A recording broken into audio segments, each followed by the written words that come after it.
Assalamualaikum warahmatullahi wabarakatuh. Alhamdulillahirrabbilalamin. Pada kesempatan kali ini, kita masih diberikan kesehatan sehingga masih bisa belajar bersama pada pelajaran Pendidikan Agama Islam dan Budi Pekerti kelas 10, yaitu bab meniti hidup dengan kemuliaan. Materi pembahasan pada bab kali ini yaitu tentang kontrol diri atau mujahadah nafsi, kemudian berprasangka baik atau husnudzon, kemudian persaudaraan atau ukhuwah. Mari kita pelajari bersama tentang kontrol diri, berprasangka baik, dan persaudaraan. Kontrol diri atau pengendalian diri yaitu menahan diri dari segala perilaku yang dapat merugikan diri sendiri ataupun orang lain. Jadi, bagaimana kita ini bisa menahan agar kita ini terhindar dari sifat serakah, tamak yang bisa merugikan diri kita dan juga orang lain. Kemudian kalau menurut Islam, pengendalian diri itu dikenal dengan istilah as-saum. As-saum itu menahan atau puasa. Nah, inilah sarana Islam untuk menjadikan umatnya itu bisa mengontrol dirinya, yaitu dengan cara as-saum atau berpuasa. Di dalam Al-Quran sudah ada dalil tentang kontrol diri, yaitu pada surat Al-Anfal ayat 72. A'udzu billahi minasyaitonir rajim. Bismillahirrahmanirrahim. Innal ladzina amanu wa hajaru wa jahadu bi amwalihim wa anfusihim fi sabilillahi walladzina awaw wa nasaru ulaika ba'duhum awliya'u ba'd والذين آمنوا ولم يهاجروا ما لكم من ولايتهم من شيء حتى يهاجروا وإن ينتصروكم في الدين فعليكم النصر إلا على قوم بينكم وبينهم ميثاق والله بما تعملون بصير. Yang artinya, sesungguhnya orang-orang yang beriman dan berhijrah serta berjihad dengan harta dan jiwanya pada jalan Allah, dan orang-orang yang memberikan tempat kediaman dan pertolongan kepada orang-orang muhajirin, mereka itu satu sama lain lindung melindungi. Dan terhadap orang-orang beriman tetapi belum berhijrah, maka tidak ada kewajiban sedikit pun atasmu melindungi mereka sebelum mereka berhijrah. Akan tetapi, jika mereka meminta pertolongan kepadamu dalam urusan pembelaan agama, maka kamu wajib memberikan pertolongan kecuali terhadap kaum yang telah ada perjanjian antara kamu dengan mereka. Dan Allah Maha melihat apa yang kamu kerjakan. Kemudian contoh perilaku yang mencerminkan sikap pengendalian diri dalam kehidupan sehari-hari. Yang pertama, bersabar dengan tidak membalas terhadap ejekan atau cemoohan teman. Jadi kalian ketika diejek atau dicemooh, jangan dibalas. Diam saja, doakan di dalam hati. Kemudian yang kedua, memaafkan kesalahan teman. Selalu memaafkan kesalahan teman itu akan membuat kalian banyak teman. Yang ketiga, ikhlas terhadap segala bentuk cobaan dan musibah. Selalu ikhlas menerima segala cobaan dan musibah yang diberikan Allah kepada kita. Kemudian menjauhi sifat dengki atau iri hati kepada orang lain. Kalau kalian tidak bisa menjauhi sifat iri atau dengki kepada orang lain, itulah yang menyebabkan kalian tidak bisa mengontrol diri kalian. Kemudian yang terakhir, mensyukuri segala nikmat yang telah diberi Allah kepada kita. Selalu menjadi orang yang bersyukur. Itu akan menjadikan kita hidup selalu tenang karena selalu bersyukur, akan merasa selalu cukup. Oke, setelah pembahasan kita tadi tentang kontrol diri atau mujahadah nafsi, sekarang tentang prasangka baik atau husnudzon. Nah, prasangka baik atau husnudzon. Husnudzon ini berasal dari bahasa Arab, yaitu dua kata husnun sama dhonnun.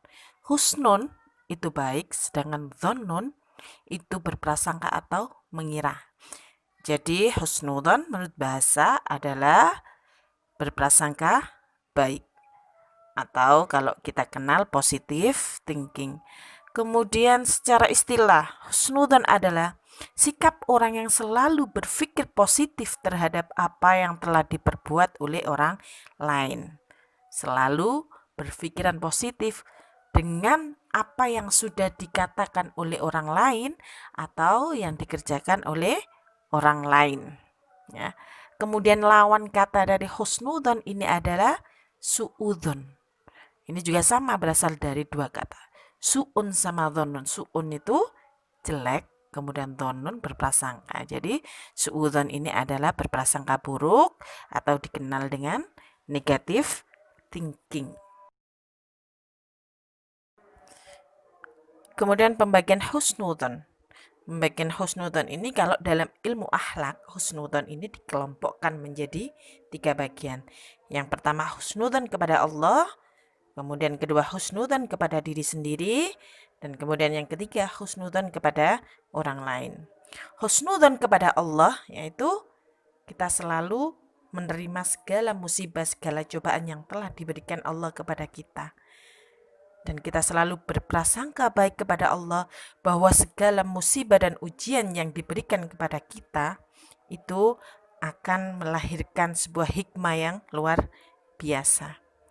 Kemudian yang kedua, husnudzon kepada diri sendiri. Husnudzon kepada diri sendiri yaitu gimana kita selalu percaya diri bahwa kita ini bisa. Contoh saja, ketika teman kalian mendapatkan nilai bagus, kalian juga harus husnudzon kepada diri sendiri, pede dengan diri sendiri, ya, bahwa saya juga bisa mendapatkan nilai seperti itu. Kita sama-sama manusia. Ya. Jadi harus bisa husnudzon terhadap diri sendiri. Kemudian yang ketiga, husnudzon kepada orang lain. Selalu berbaik sangka kepada apa yang sudah dilakukan oleh orang lain. Contoh saja ketika ada orang memberikan sedekah kepada orang miskin, nah, walaupun toh niat mereka ini hanya untuk pamer saja, tapi kita selalu husnudzon bahwa orang tersebut mempunyai kelebihan rezeki dan ingin membagikan rezeki kepada orang lain. Dalil tentang husnudzon ini terdapat dalam surat Al-Hujurat ayat 12 yang berbunyi A'udzu billahi minasyaitonir rajim. Bismillahirrahmanirrahim. Ya ayyuhalladzina amanu ijtanibu katsiran minadh-dhann inna ba'dadh-dhanni itsmun wa la tajassasu wa la yaghtab ba'dukum ba'dha ayuhibbu ahadukum ay ya'kula lahma akhihi maitan fakarihtumuh wattaqullah innallaha tawwabur rahim. Wahai orang-orang yang beriman, jauhilah banyak dari prasangka, sesungguhnya sebagian prasangka itu dosa, dan janganlah kamu mencari-cari kesalahan orang lain, dan janganlah ada di antara kamu yang menggunjing sebagian yang lain. Apakah ada di antara kamu yang suka makan daging saudaranya yang sudah mati? Tentu kamu merasa jijik, dan bertakwalah kepada Allah. Sesungguhnya Allah Maha Penerima Taubat dan Maha Penyayang. Nah, di sini sudah sangat jelas sekali bahwa Allah ini memerintah kalian untuk menjauhi yang namanya berprasangka buruk, untuk menjauhi yang namanya saling caci mencaci dan saling menggunjing. Kalau itu sudah kalian lakukan, saling berprasangka buruk, saling mencaci, saling menggunjing, maka sama halnya kalian ini memakan daging bangkai saudara kalian yang sudah mati. Tentu kalian tidak mau, tentu merasa jijik. Makanya kemudian dari surat ini kalian sudah tahu bahwa kalau saling menggunjing, saling mencaci itu sama halnya dengan memakan daging saudaranya yang sudah mati. Contoh perilaku yang mencerminkan sikap husnudzon dalam kehidupan sehari-hari yaitu selalu menghormati orang lain. Kalau kita sudah saling husnudon, maka kita juga akan saling hormat. Kemudian saling tolong menolong tanpa ada pamrih apapun. Kemudian selalu bersyukur dengan apa yang kita terima, selalu husnudon dengan apa yang telah diberikan oleh Allah kepada kita. Setelah pembahasan tentang kontrol diri dan tentang husnudon, kemudian pembahasan selanjutnya yaitu tentang ukhuwah atau persaudaraan. Persaudaraan dalam Islam yang dimaksud ini bukan sebatas hanya hubungan, kekerabatan atau faktor keturunan, tetapi di dalam Islam ini yang dimaksud adalah sama-sama satu akidah, ya, sama-sama orang Muslim. Dan juga bukan hanya sama orang Muslim, tapi persaudaraan karena fungsi kemanusiaan juga, yaitu sama-sama kita ini loh makhluk Allah. Nah, kita tahu, kita sudah diberikan contoh oleh Rasulullah ketika Rasulullah hijrah ke Madinah, itu Rasulullah sudah mempersaudarakan orang-orang Muhajirin dan orang-orang Ansor. Kemudian Rasulullah ini juga melahirkan Piagam Madinah. Nah, Piagam Madinah ini terlahir karena di Madinah ini banyak terdapat orang-orang Muslim dan juga orang-orang Yahudi. Nah, di sana kemudian Nabi Muhammad membentuk yang namanya Piagam Madinah yang salah satu isinya adalah apabila orang Muslim atau orang Yahudi mengalami kesulitan, maka di antara mereka harus saling tolong menolong. Sampai-sampai Piagam Madinah ini membuat orang-orang barat ini terkagum-kagum. Kenapa? Ternyata Rasulullah sejak dari zaman dahulu beliau ini sudah menerapkan yang namanya tasamuh atau toleransi. Nah, ini yang kemudian menjadikan Islam ini memang rahmatan lil alamin. Dalil tentang ukhuwah ini juga terdapat dalam surat Al-Hujurat ayat 12 yang berbunyi A'udzu billahi minasyaitonir rajim. Bismillahirrahmanirrahim. Innamal mu'minuna ikhwatun fa aslihu baina akhwaykum wattaqullaha la'allakum turhamun.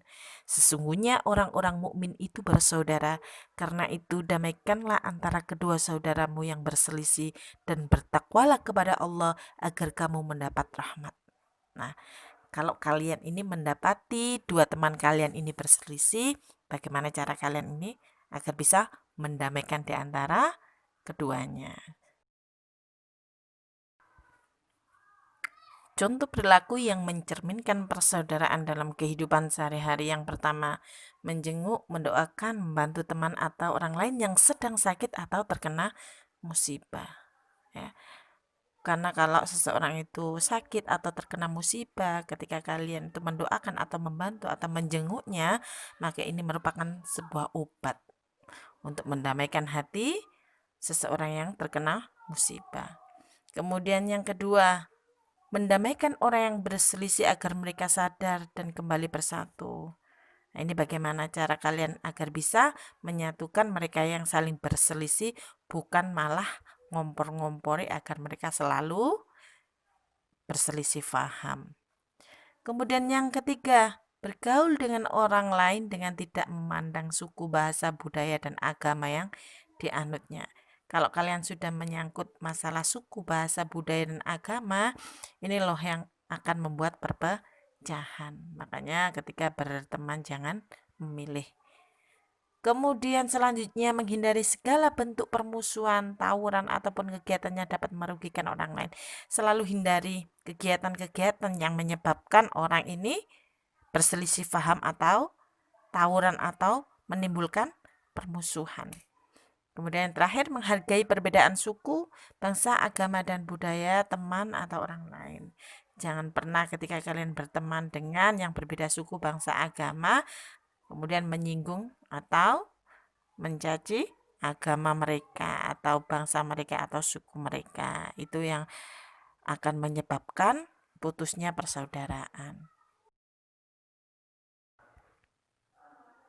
Semoga pembahasan tadi dapat kalian realisasikan dalam kehidupan sehari-hari, yaitu dengan selalu bisa mengontrol diri kalian, selalu berpikir positif, dan selalu saling menjaga tali persaudaraan. Saya akhiri, wassalamualaikum warahmatullahi wabarakatuh.